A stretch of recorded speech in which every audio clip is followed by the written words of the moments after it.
আবার যদি দেখতে পাওয়া যায় সপ্তমভাবে শনিদেব বক্রী হয়ে রয়েছেন, তাহলে বিবাহ দেরিতে হতে পারে, কিন্তু বিবাহিত জীবনে পরস্পরের প্রতি দায়বদ্ধতা, কৃতজ্ঞতা, সংবেদনশীলতা এগুলো যথাযথ মাত্রায় দেখতে পাওয়া যাবে।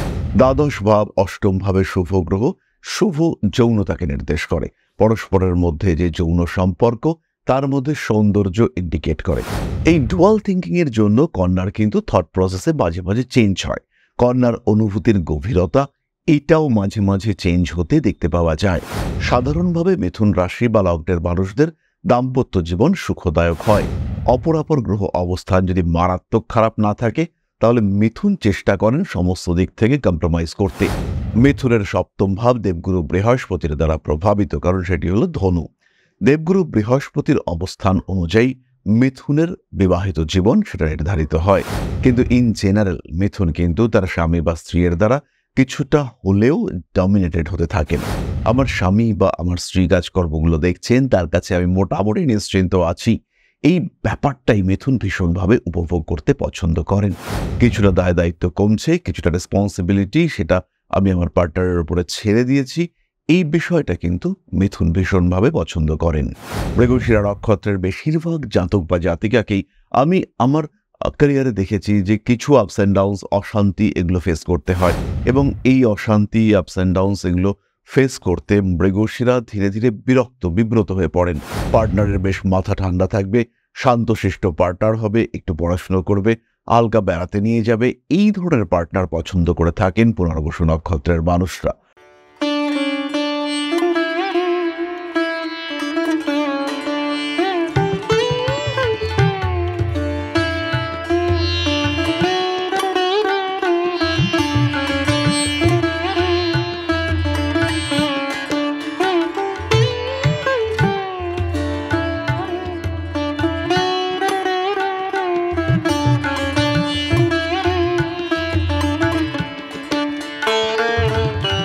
নমস্কার, ঋষিবাণী ইনস্টিটিউট অফ ভেদিক অ্যাস্ট্রোলজির পক্ষ থেকে স্বাগত জানাই আজকের জ্যোতিষ আলোচনায়। আমি শান্তনু আপনাদের সঙ্গে। আলোচ্য বিষয় বিশুদ্ধ জ্যোতিষ। বারবার প্রশ্ন করেন আপনারা জীবন সাথী, জীবন সঙ্গী, পার্টনার, প্রেমিক, প্রেমিকা ইত্যাদি বিষয়ে, আর সেই সূত্র ধরেই আমাদের আজকের আলোচনা। মিথুন রাশির প্রেম জীবন, বিবাহিত জীবন, পার্টনার কেমন হতে পারে, এবং এই বিষয়ে যথাযথ রাশিভিত্তিক তথ্য নিয়ে আমরা আলোচনা করব। সাধারণীকৃত আলোচনা, অর্থাৎ জেনারেলাইজড প্রেডিকশন, যেখানে কোনো গ্রহ নেই, শুধুমাত্র রয়েছে মিথুন রাশি। তবে খেয়াল রাখতে হবে, জ্যোতিষশাস্ত্র 7000 ইন্ডিকেট করে আমাদের বিবাহ, বিবাহিত জীবন। দ্বিতীয় ভাব ইন্ডিকেট করে আমাদের বাক্য। চতুর্থ, অষ্টম ইত্যাদির সঙ্গে সম্পর্কযুক্ত হলো যৌনতা। পঞ্চম হলো সন্তান, এবং একাদশ হলো বিবাহ বহির্গত, এবং একাদশ হলো বিবাহ পরবর্তী দাম্পত্য প্রেম। দ্বাদশ হলো শয্যাসুখ। এই সমস্ত বিষয়গুলির সংমিশ্রণে তৈরি হয় বিবাহিত জীবন, এবং কোন গ্রহ কোন ভাবে অবস্থান করে রয়েছে তার উপরে নির্ধারিত হয় সেই মানুষটার বিবাহিত জীবনের কোন কম্পোনেন্টটা কেমন। যেমন যদি আপনার দ্বিতীয় রাহু অবস্থান করে থাকে, তাহলে কুটুম্বকুলের কাছে আপনি কিন্তু মর্যাদাপ্রাপ্ত হবেন না। আপনার কুটুম্বগণ, অর্থাৎ আপনার শ্বশুর বাড়ির আত্মীয় পরিজন, তারা কিন্তু আপনাকে কিছুটা ইগনোর করতে চাইবেন। এই বিষয়টায় শ্বশুর বাড়িতে গিয়ে কিছুটা বঞ্চিত হবেন। তবে আপনার স্বামী অথবা আপনার স্ত্রী, তারা কিন্তু ভালো উপার্জন করবে। স্বামী কিংবা স্ত্রীর চাকুরি প্রাপ্তির সম্ভাবনা এটা কিন্তু বাড়বে। আবার যদি দেখতে পাওয়া যায় সপ্তমভাবে শনিদেব বক্রী হয়ে রয়েছেন, তাহলে বিবাহ দেরিতে হতে পারে, কিন্তু বিবাহিত জীবনে পরস্পরের প্রতি দায়বদ্ধতা, কৃতজ্ঞতা, সংবেদনশীলতা এগুলো যথাযথ মাত্রায় দেখতে পাওয়া যাবে। কিন্তু এই শনিদেবী যদি বক্রী হন, সেই ক্ষেত্রে কিন্তু হঠকারী সিদ্ধান্ত নিয়ে বিয়ে করার সম্ভাবনা এবং আফটার ম্যারেজ অশান্তি এটা থাকবে, ফেস করতে হবে। একাদশভাবে শুভ গ্রহ বিবাহিত জীবনে স্বামী স্ত্রী এদের একে অপরের প্রতি আনুগত্যকে নির্দেশ করে, কিন্তু এই একাদশ ভাবে যদি অশুভ গ্রহ অবস্থান করে, সেই ক্ষেত্রে সমস্যা বাড়তে দেখতে পাওয়া যেতেই পারে। বাড়তে পারে অস্থিরতা, অশান্তি ইত্যাদি বৃদ্ধির সম্ভাবনা রয়েছে। দ্বাদশ ভাব অষ্টম ভাবে শুভ গ্রহ শুভ যৌনতাকে নির্দেশ করে। পরস্পরের মধ্যে যে যৌন সম্পর্ক, তার মধ্যে সৌন্দর্য ইন্ডিকেট করে। কিন্তু যদি অষ্টমে বা দ্বাদশের রাহু, মঙ্গল ইত্যাদি গ্রহ অবস্থান করে, তাহলে পার্টনারের মধ্যে পার্টনারকে নির্যাতন করবার টেন্ডেন্সি, এটা বাড়তে দেখতে পাওয়া যায়। ফলে বিবাহিত জীবনে অশান্তি বাড়তে দেখতে পাওয়া যায়। কিন্তু আজকে আমরা যে আলোচনা করব তার মধ্যে এই সমস্ত গ্রহ অবস্থানগত আলোচনা থাকবে না। একদম সাধারণ মিথুন রাশি কেমন, তার স্বামী বা স্ত্রী কেমন হতে পারে, বা মিথুন কেমন স্বামী বা স্ত্রীকে পছন্দ করেন, এই বিষয়গুলি আমরা জানব। মিথুন কালপুরুষের তৃতীয় রাশি, বুধের দ্বারা প্রভাবিত, বায়ুতত্ত্বের দত্তক প্রকৃতির এই রাশি। এই রাশির মানুষদের মধ্যে একটু ডুয়াল থিঙ্কিং দেখতে পাওয়া যায়। বিভিন্ন দিক থেকে এরা চিন্তা করতে ভালোবাসে, ভীষণভাবে অ্যানালাইটিক্যাল থিঙ্কিং এদের মধ্যে দেখতে পাওয়া যায়।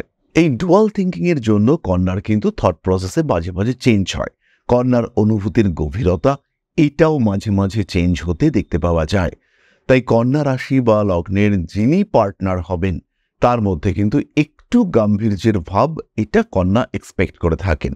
সামনের দিকের মানুষটি মাঝারি উচ্চতা বিশিষ্ট, যথেষ্ট ঠিকঠাক শারীরিক গঠন এবং তার সঙ্গে ব্রাইট কমপ্লেকশন, বোল্ড পার্সোনালিটি, এটা মিথুন পছন্দ করেন। মিথুনের মধ্যে যে চিন্তাভাবনার দ্বিমুখিতা দেখতে পাওয়া যায়, সামনের মানুষটি যেন সেখানে ডিসিশন নিতে পারেন, এই বিষয়টিকে মিথুন পছন্দ করেন।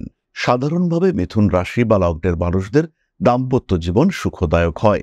অপরাপর গ্রহ অবস্থান যদি মারাত্মক খারাপ না থাকে তাহলে মিথুন চেষ্টা করেন সমস্ত দিক থেকে কম্প্রোমাইজ করতে। মিথুনের মধ্যে কিন্তু অ্যাডজাস্ট করবার ক্ষমতা আছে, কিন্তু মিথুনের মধ্যে মাঝে মাঝে change of behaviour, change of characteristics দেখতে পাওয়া যায়। এই যে চেঞ্জ ইন ক্যারেক্টারিস্টিক্স, এইটা কিন্তু মিথুনকে ভালো রকম ভোগায়। এর কারণে বিপরীত দিকের মানুষটা বুঝে উঠতে পারেন না যে সামনের দিকের মানুষটা অর্থাৎ মিথুনের তার প্রতি কতটা দায়বদ্ধতা আছে। এখানে রিলেশনশিপে কিন্তু একটা গ্যাপ তৈরি হতে দেখতে পাওয়া যায়। সাধারণভাবে মিথুন চাকুরিওয়ালা বা অর্থনৈতিক উপার্জনরত পার্টনার পছন্দ করেন। মিথুনের সপ্তম ভাব দেবগুরু বৃহস্পতির দ্বারা প্রভাবিত, কারণ সেটি হলো ধনু। দেবগুরু বৃহস্পতির অবস্থান অনুযায়ী মিথুনের বিবাহিত জীবন সেটা নির্ধারিত হয়। কিন্তু ইন জেনারেল মিথুন কিন্তু তার স্বামী বা স্ত্রীর দ্বারা কিছুটা হলেও ডমিনেটেড হতে থাকেন। মিথুন রাশি বা লগ্নের মানুষ তারা যেমন কেয়ারিং পছন্দ করেন, তেমন কিন্তু তারা নির্ভর করা এটাও পছন্দ করেন। আমার স্বামী বা আমার স্ত্রী কাজকর্মগুলো দেখছেন, তার কাছে আমি মোটামুটি নিশ্চিন্ত আছি, এই ব্যাপারটাই মিথুন ভীষণভাবে উপভোগ করতে পছন্দ করেন। কিছুটা দায় দায়িত্ব কমছে, কিছুটা রেসপন্সিবিলিটি সেটা আমি আমার পার্টনারের উপরে ছেড়ে দিয়েছি, এই বিষয়টা কিন্তু মিথুন ভীষণভাবে পছন্দ করেন। এর সঙ্গে সঙ্গে কয়েকটা বিশেষ দিকে মিথুনের সমস্যা হতেও দেখতে পাওয়া যায়। মিথুনের যিনি পার্টনার হয়ে থাকেন তার মধ্যে অতিরিক্ত ব্যালেন্স করবার মেন্টালিটি দেখতে পাওয়া যায়। সবাইকে নিয়ে চলবো, সবার সাথে থাকবো, এর জন্য নিজেকে যদি কিছুটা কম্প্রোমাইজ করতে হয় তাহলে সেটা কিন্তু করতে পছন্দ করেন মিথুনের পার্টনার। এবার এই পার্টনার তার যে অ্যাক্টিভিটিস সেটা কিন্তু মিথুন সবসময় মেনে নিতে পারেন না। আমি রয়েছি, আমার থেকে বেশি গুরুত্ব অন্য কাউকে দেওয়া হচ্ছে, এই বিষয়টা কিন্তু মিথুন সহ্য করতে পারেন না। তখন কিন্তু মিথুনের মনের মধ্যে একটা অদ্ভুত মেন্টালিটি কাজ করে যে আমি থাকা সত্ত্বেও তুমি আরেকজনকে কি করে বেশি গুরুত্ব দিতে পারো। আর মিথুনের পার্টনার ভাবেন সবাইকে তো সমান গুরুত্ব দিচ্ছি, আর তুমি তো আমার আপনজন, তুমি তো আমার চিন্তায় চিন্তিত হয়ে সেই কাজটা করবে যেটা আমি পছন্দ করি। এই যে দ্বিমুখী মানসিকতা, দুজনের মধ্যে একটা দূরত্ব, দুজনের মধ্যে একটা গ্যাপ সৃষ্টি হলো, তার কারণে কিন্তু দুজনেই কষ্ট পেয়ে থাকেন। দুজনের মনের মধ্যেই রয়েছে তীব্র ভালোবাসা, দুজনের মধ্যেই রয়েছে পরস্পরের প্রতি তীব্র আকর্ষণ, কিন্তু তা সত্ত্বেও দুজনের মধ্যে কিন্তু অ্যাটাচমেন্টের একটা অভাব সেটাও ভীষণভাবে রয়েছে। মনের দিক থেকে মিথুন কিন্তু পার্টনারের সাথে মেলাতে পারেন না। এই মনের মধ্য থেকে মেলাতে না পারা, বিভিন্ন বিষয় মেনে নিতে নিতে মিথুনের মধ্যে একটা অ্যাগ্রেসিভ বিহেভিয়ার সৃষ্টি হতে দেখতে পাওয়া যায়। সেই সময় কিন্তু মিথুন কিছুটা অস্থির হয়ে ওঠেন এবং তখন মিথুনের মধ্যে প্রতিবাদের মানসিকতা জেগে উঠতে দেখতে পাওয়া যায়। মিথুন রাশি, মিথুন লগ্নের মানুষরা পার্টনারকে যত্ন করতে পছন্দ করেন এবং পরবর্তীতে পার্টনারের কাছ থেকেও তিনি যত্ন পাবেন এই আশাটা মিথুন রাখেন। কিন্তু সবসময় পার্টনার সেটা খেয়াল রাখে না। পার্টনার কখনো ইমোশনাল, কখনো পার্টনার আবার উদাসীন। এই যখন যখন উদাসীনতার সময় আসে তখন কিন্তু মিথুনের মাথাটা গরম হয়ে যায়। ফলে মিথুন রাশি বা লগ্নের মানুষদের বিবাহিত জীবন কিন্তু কিছুটা ডিস্টার্বডই হতে দেখতে পাওয়া যায়। এরপর আমরা চলে আসি নাক্ষত্রিক আলোচনা প্রসঙ্গে। প্রথমে রয়েছেন মৃগশীর্ষা। এদের ক্ষেত্রে ম্যারিড লাইফে কিন্তু কিছু ডিস্টারবেন্স দেখতে পাওয়া যায়। মৃগশিরা নক্ষত্রের বেশিরভাগ জাতক বা জাতিকাকেই আমি আমার ক্যারিয়ারে দেখেছি যে কিছু আপস অ্যান্ড ডাউনস, অশান্তি এগুলো ফেস করতে হয় এবং এই অশান্তি, আপস অ্যান্ড ডাউনস এগুলো ফেস করতে মৃগশিরা ধীরে ধীরে বিব্রত হয়ে পড়েন। আর তখন যেন তার আর কিছু ভালো লাগে না। তারা একটু ডাউন হয়ে থাকেন, ডিপ্রেশন, অ্যাংজাইটি এগুলো মৃগশিরাকে বারবার ভোগায়। আর মিথুন রাশি, মৃগশিরা নক্ষত্র, এদের মনের মধ্যে সবসময় একটা অস্থিরতা, একটা সবসময় ডুয়াল থিঙ্কিং। এদিকে যাব, বিপদে পড়বো না তো, তাহলে এদিকে যাই, আচ্ছা এদিকে তো সমস্যা রয়েছে। এই চিন্তাটা মৃগশিরাকে সবসময় ভোগায়। কোন দিকে যাব, কি করব, অস্থিরতা, এইটা মৃগশিরার একটা অশান্তির কারণ হয়ে দাঁড়ায়। এর কারণে মৃগশিরার ম্যারিড লাইফেও কিন্তু বেশ কিছুটা সমস্যা আসে।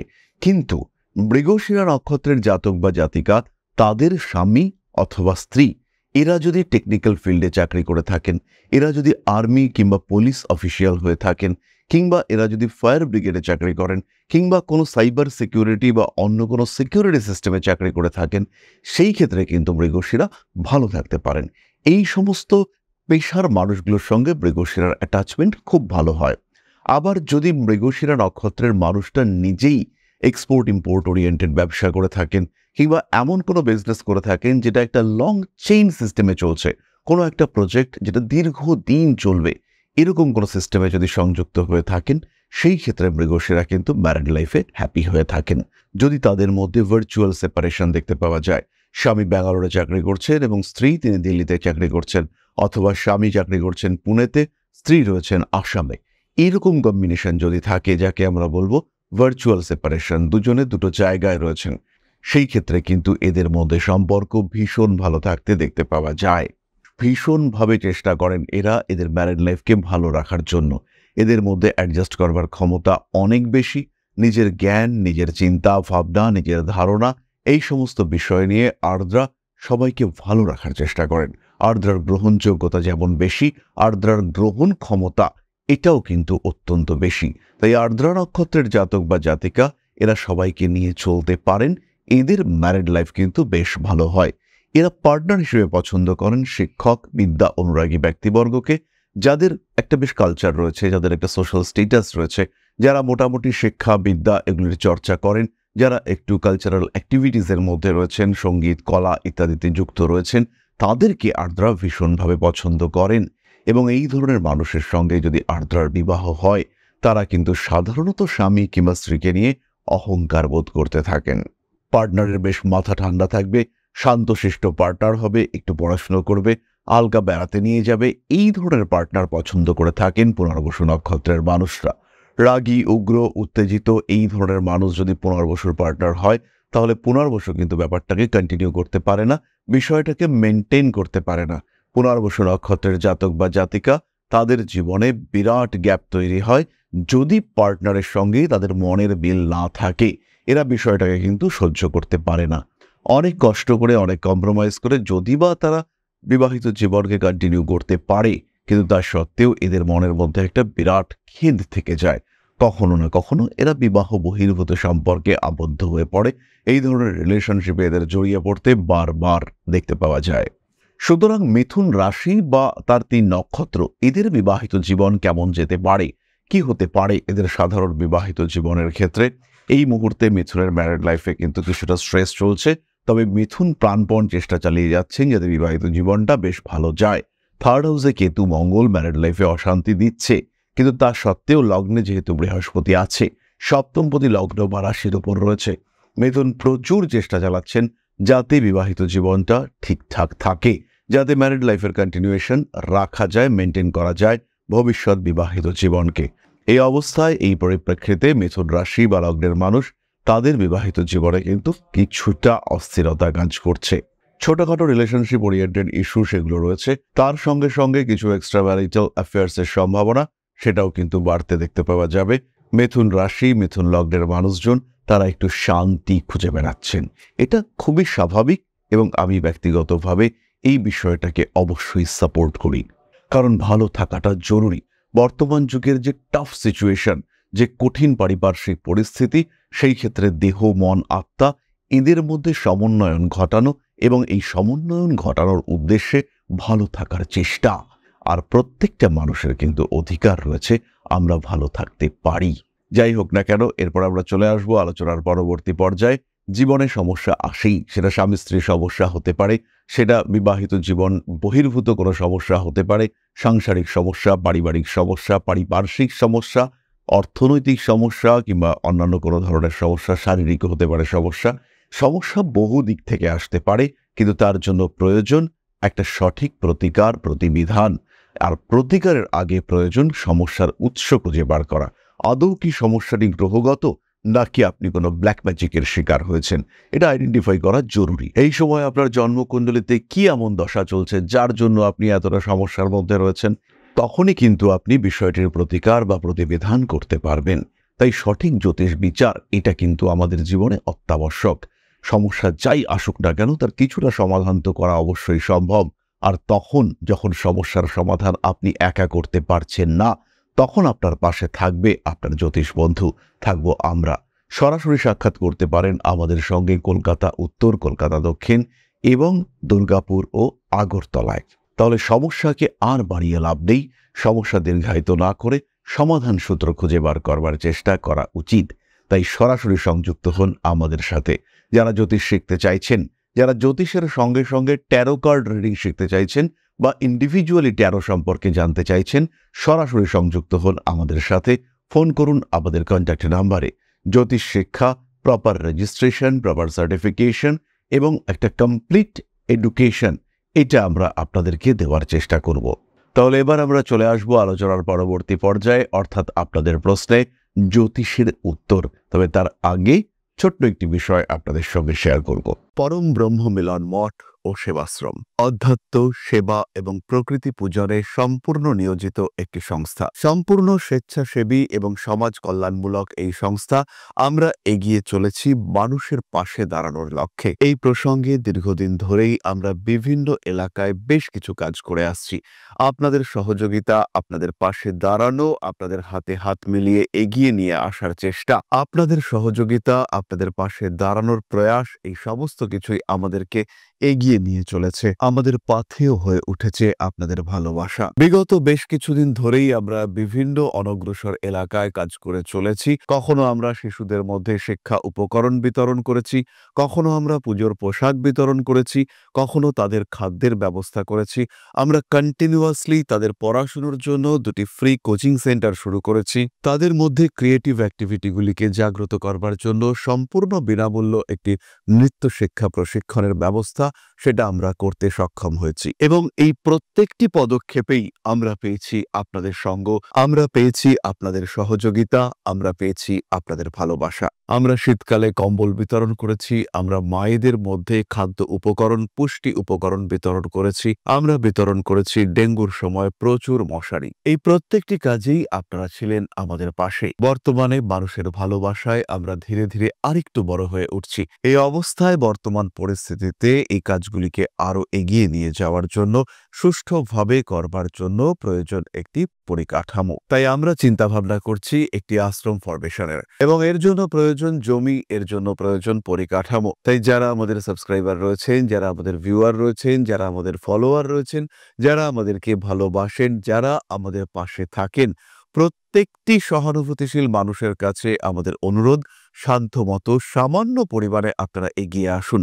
বিন্দু বিন্দুতে সম্পূর্ণ হবে সিন্ধুর গঠন, তৈরি হবে পরম ব্রহ্ম মিলন মঠ ও সেবাশ্রমের পরিকাঠামো। তাই যারা বিভিন্ন সময় বিভিন্ন অবস্থায় মানুষের পাশে গিয়ে দাঁড়ান, যারা প্রকৃতিকে ভালোবাসেন, যারা জীবনকে এগিয়ে নিয়ে যাওয়ার পথে অন্যকে সাহায্য করতে পছন্দ করেন, সেরকম প্রত্যেকটি মানুষের কাছে আমাদের সাধারণ অনুরোধ, আমাদের এই মহৎ উদ্দেশ্যকে সফল করে তুলবার জন্য যতটুকু সম্ভব, যতটুকু সাধ্য, অবশ্যই এগিয়ে আসুন, বাড়িয়ে দিন সামান্য সহযোগিতার হাত।